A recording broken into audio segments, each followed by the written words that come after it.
News at 6, we've often reported on classroom challenges here in the UK, but that's nothing compared to what some children around the world face. The UN calls it a global education crisis. It says 250 million children don't have basic skills in numeracy or literacy. In Pakistan, less than half the children can do maths or read, and that's despite millions of pounds of British aid for schools.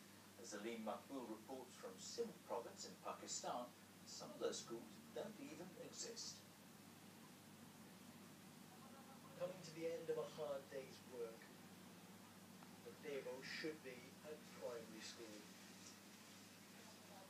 Instead, he and his friends have been up since dawn, harvesting sugarcane and carrying it to store.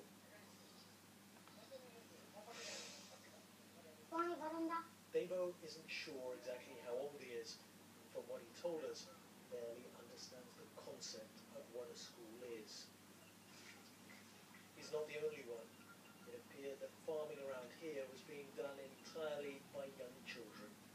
Every one of them we spoke to said they knew no one who was getting an education. Rashid did at least know what a school was.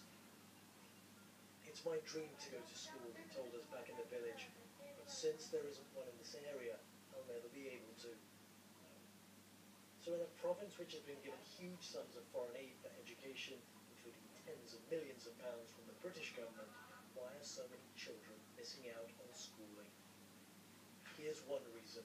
This is the government girls' primary school in the village of Sayyid Mir Ali Shah, or at least it would be if it wasn't for corruption. Well, this is what's known around here as a ghost school. Someone somewhere is getting government funds for teachers and for facilities, but it's not being spent here and no children are benefiting. And this is just one such ghost school among 22 in this small area alone, one which, unsurprisingly, has one of the lowest literacy rates in all of Pakistan. I know there's certain lapses on the part of the officials, certain lapses on the part of the teachers. The monitoring has to be improved. But many donors, like the UK's Department for International Development, do now fund projects directly, bypassing the government here. And it's clear many Pakistanis have had enough of their politicians' promises. Gul Muhammad, a teacher, set up class under a tree, offering free lessons. He's decided the only way to avoid corruption is to do things entirely by himself. But there aren't nearly enough people like him to help the millions of Pakistani children who are currently being denied their futures.